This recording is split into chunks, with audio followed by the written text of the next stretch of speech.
Hello दोस्तों, तो स्वागत है आपका अपने डिजिटल प्लेटफॉर्म पहल एजुकेशन में। मैं आपका दोस्त मनीष सोनी आपका स्वागत करता हूं पहल एजुकेशन ग्रुप। तो आज मैं आपके लिए बहुत ही बड़ी खुशखबरी लेके आया हूं। खुशखबरी बताने से पहले जितने भी साथी मेरे से जुड़े हैं वो मेरे चैनल को सब्सक्राइब कर दें, वो अपने दोस्तों में शेयर कर दें।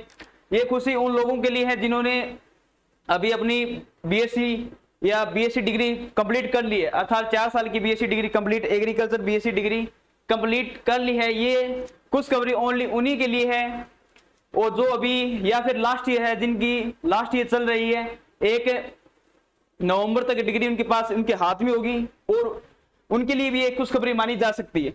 तो वो खुशखबरी आप ये मान लो कि आपको एग्रीकल्चर फील्ड में एक इफको की वैकेंसी आती है, जो फर्टिलाइजर की वैकेंसी होती है। उसमें जो गवर्नमेंट कर्मचारी होते हैं वो फर्टिलाइजर पर काम करते हैं किसानों के लिए, किसानों को फर्टिलाइजर उपलब्ध कराते हैं ताकि अच्छी उपज मिल सके।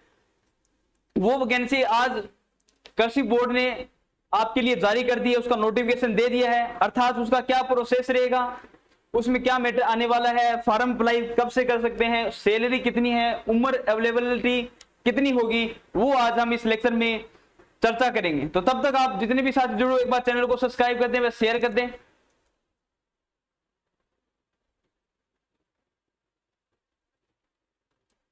इफको रिक्वायरमेंट, तो इफको की भर्ती होती है जो हमारे किसान भाई होते हैं उनके फर्टिलाइजर, अर्थात उनको फर्टिलाइजर उपलब्ध करवाने के लिए इफको कंपनी अपना कार्य करती है, अर्थात अपने क्षेत्र में एक कार्य करती है।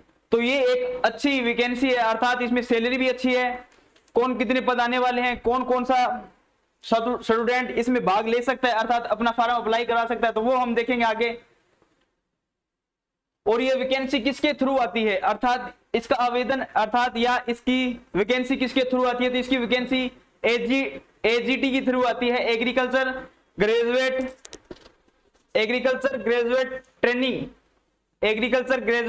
ट्रेनिंग। और इसको का फुल फॉर्म ये होता है इंडियन फार्मर कोऑपरेटिव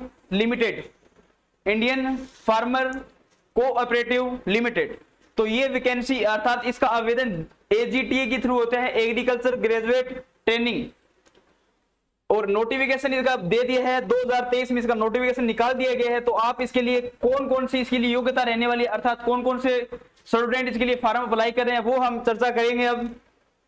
और कितनी सैलरी रहने वाली है, अर्थात क्या क्या इसमें योग्यता रहने वाली है, कितने साल की आपको नौकरी देनी होती है, तो वो बात करेंगे। अब देखते हैं क्वालिफिकेशन, अर्थात इस वैकेंसी का फॉर्म भरने के लिए आपके पास क्या क्या क्वालिफिकेशन होना चाहिए, अर्थात कौन सा स्टूडेंट इस वैकेंसी के लिए फॉर्म अप्लाई कर सकता है, तो वो हम देखते हैं अभी।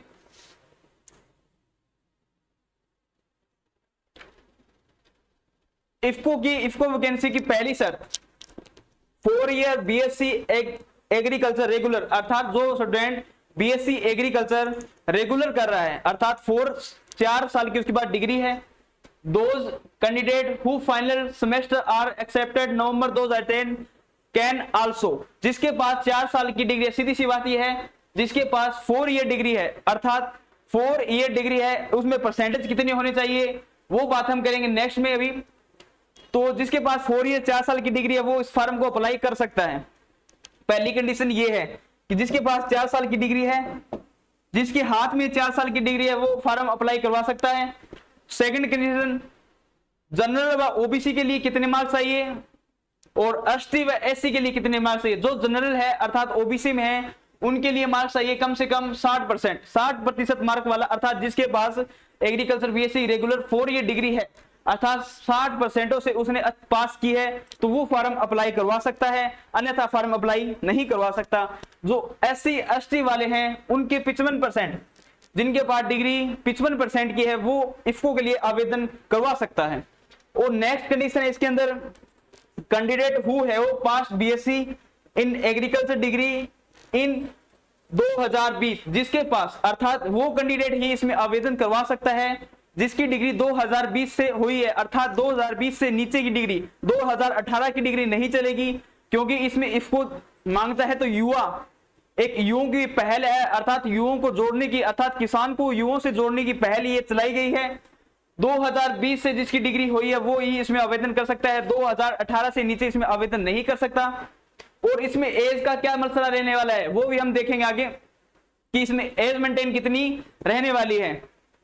और जिस बंदे ने अर्थात जिस छात्रों ने बीएससी एग्रीकल्चर कर रखी है वो यूनिवर्सिटी से रिकॉग्नाइज होनी चाहिए, यूनिवर्सिटी से रिकॉग्नाइज होनी चाहिए। अब वो qualification should be from the recognise university, अर्थात जिसने 4 ईयर डिग्री कर रखी है तो वो यूनिवर्सिटी से रिकॉग्नाइज भी होनी चाहिए, अन्यथा ये डिग्री अर्थात अन्यथा इसमें फॉर्म अप्लाई नहीं करवा सकते। अब देखते हैं नेक्स्ट कंडीशन, ये कंडीशन होगी 4। पहली कंडीशन है कि जिसके पास एग्रीकल्चर बीएससी रेगुलर की 4 ईयर की डिग्री है वो इसमें फॉर्म अप्लाई करवा सकता है। दूसरे जनरल और एससी एसटी में कितने कितने मार्क्स चाहिए, और 2020 से ऊपर के लोग अर्थात छात्र, वो छात्र जिन्होंने 2020 के बाद में बीएससी की है अर्थात वो भी फॉर्म अप्लाई करवा सकते हैं, क्योंकि ये कृषि बोर्ड का अर्थात कृषि में जो संस्थापक बैठते हैं उनकी एक नई पहल मान लो कि किसान को युवाओं से जोड़ना, अर्थात युवाओं टेक्निकल से जोड़ना। तो 2020 के बाद में जिन्होंने बीएससी किया, 2018 के बाद जिन्होंने बीएससी की है या 2020 से नीचे की जो बीएससी की है पास आउट है वो छात्र इसमें अप्लाई नहीं करवा सकते, और आपकी डिग्री यूनिवर्सिटी से रिकॉग्नाइज होनी चाहिए। अब देखते हैं नेक्स्ट शर्त क्या है इसके अंदर।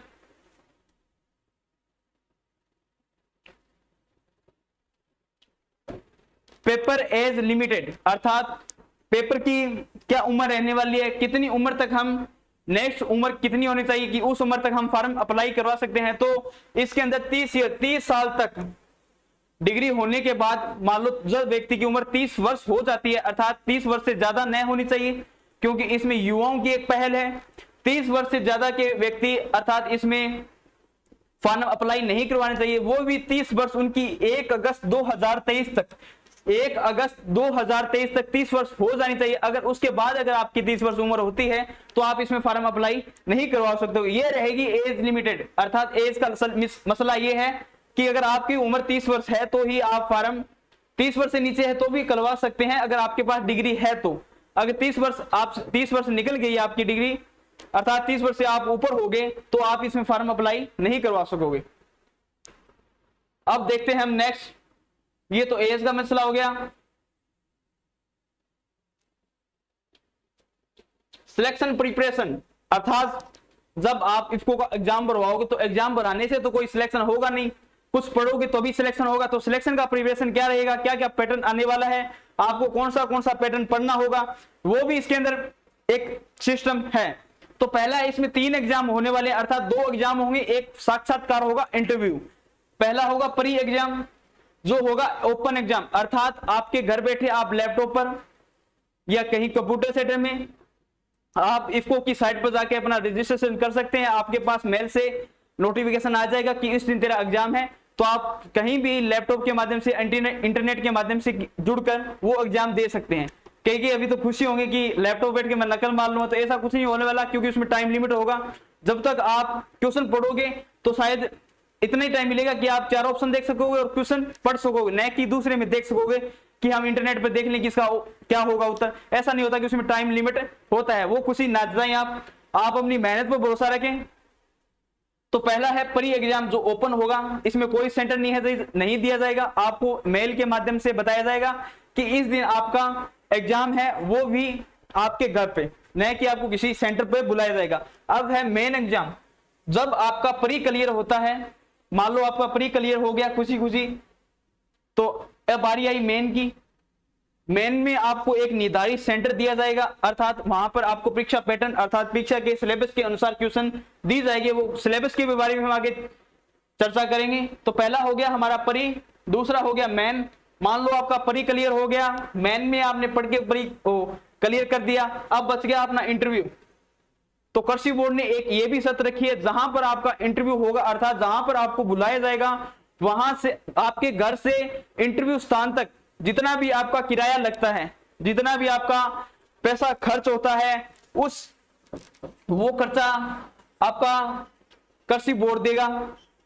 जो ये भर्ती करवा रहा है वो बोर्ड ये खर्चा उठाएगा। अगर आपके घर से इंटरव्यू स्थान तक जितना भी खर्चा लगता है वो ये बोर्ड आपका देगा, वो भी जितना भी खर्चा है वो ये बोर्ड देगा। अब हम देखते हैं इसके सिलेबस, क्या क्या सिलेबस आने वाले हैं, कौन कौन से टॉपिक आएंगे, अर्थात कौन कौन से सब्जेक्ट लगेंगे।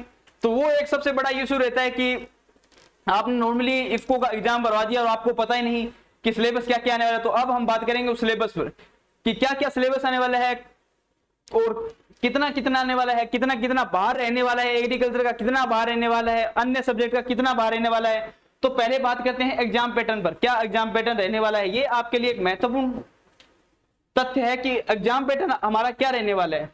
जब तक आपको एग्जाम पैटर्न के बारे में पता नहीं होगा तब तक आप ये एग्जाम क्वालिफाई नहीं कर सकोगे। अगर मान लो आपने कुछ भी नहीं पढ़ा, आपको सिलेबस के बारे में पता होगा तो आप 60% पार जा सकते हो, 60% आप उसके पास जा सकते हो। अगर आपको सिलेबस के बारे में पता नहीं होगा तो आपको कोई फायदा नहीं मिलने वाला इससे। तो इसमें एग्जाम पैटर्न के बारे में बात करते हैं। पहला होगा परी प्लस मैन।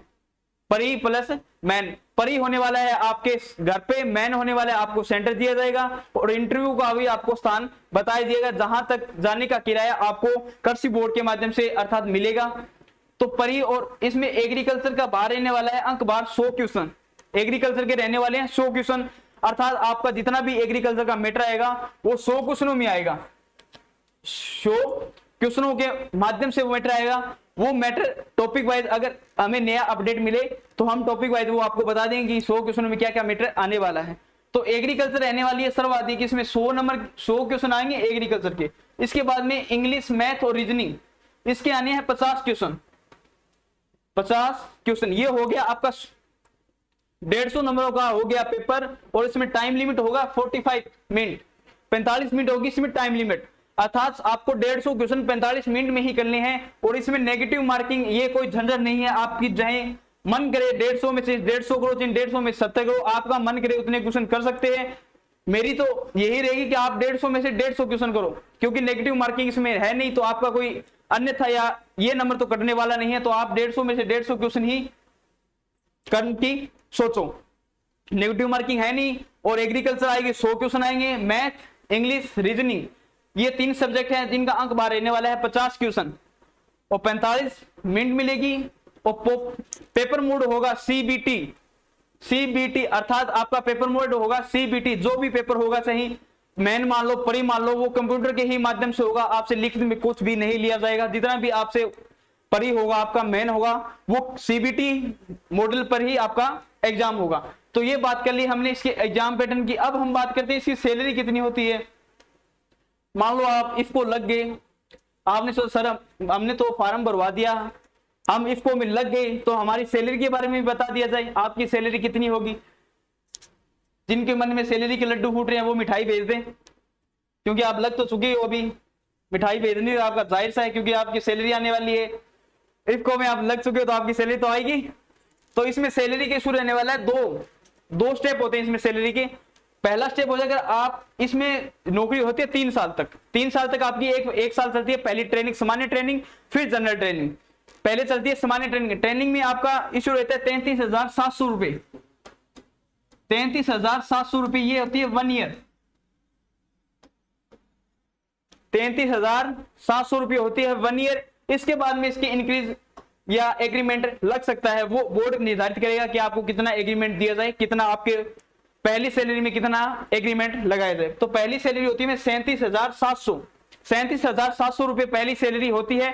3 साल की इसमें ट्रेनिंग होती है, पहले साल की ट्रेनिंग अलग होती है और 2 साल की ट्रेनिंग अलग होती है। तो ये होगी इसकी सैलरी। अब मान लो आप नौकरी लग गए, सैलरी भी ले ली, आपका मन करते यार नहीं मेरा तो मन नहीं कर रहा, ये नौकरी मैं छोड़ दूंगा, तब आपकी क्या प्रोसेस रहेगी। मान लो आपका मन कर जाए, जो भी आपका ऐसी परिस्थितियां आ जाए कि आपको सैलरी नौकरी छोड़नी भी पड़ जाए, तो सर्विस बॉन्ड इसमें होता है एक सर्विस बॉन्ड का इंचार्ज लगता है। मान लो आपका मन बदल गया हो या फिर कोई ऐसी परिस्थितियां होगी जिस परिस्थितियों में आपको ये नौकरी छोड़नी पड़ रही है, तो उस परिस्थितियों में आपसे इफको के कर्मचारी आपको कितना भुगतान करने पड़ेगा, अर्थात आपका सर्विस बॉन्ड कितना लगेगा। अगर जो कोई ओबीसी में है, ओबीसी के लिए अलग है, और एसटीसी के लिए एससी और एसटी के लिए अलग है, एससी और एसटी के लिए अलग है। ओबीसी की जो भी है, ओबीसी के लिए है तो वो है 80,000 रुपए। अगर कोई भी ओबीसी के छात्र इफको में लगा हुआ है, अगर वो सर्विस बॉन्ड अर्थात सर्विस को छोड़ना चाहता है, जैसी भी परिस्थितियां हो, चाहे परिस्थितियां अनुकूल हो, तो उन अनुकूल परिस्थितियों में अगर वो ये सर्विस छोड़ना चाहता है तो उसको लगेगा 80,000 उसे भुगतान करना पड़ेगा। अब मान लो SC और ST में जो लोग हैं उनको देने पड़ेंगे 20,000 रुपए। अगर मान लो वो नौकरी छोड़ रहे हैं तो उनको 20,000 रुपए पे करने पड़ेंगे।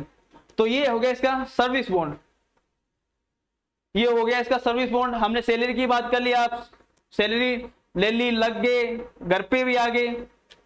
तो अब इसकी तारीख क्या है, अर्थात नोटिफिकेशन जारी तो कर दिया, तारीख तो बतानी पड़ेगी।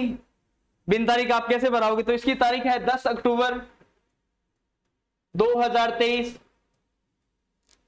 10 अक्टूबर 2023, 10 अक्टूबर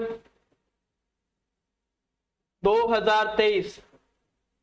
और इसकी फॉर्म फीस क्या रहने वाली है, इसकी फॉर्म फीस है फ्री आपके लिए। इसकी फॉर्म फीस कुछ भी नहीं लगी, फ्री है, आपसे एक भी पैसा नहीं लिया जाएगा फॉर्म फीस के। आप इफ्को की साइट पर जाकर अपना रजिस्ट्रेशन करवा सकते हैं। जितनी भी इफ्को की आगामी आपके लिए जो सूचना होगी वो आपके मेल कर दी जाएगी। तब तक आपका धन्यवाद। और जितने भी साथी एक बार जुड़े हैं वो चैनल को शेयर सब्सक्राइब जरूर कर दें। मैं आशा करता हूं कि आप की बार इफ्को जरूर बने, आपकी भी इफ्को पोस्ट हो। धन्यवाद। जय जवान जय किसान।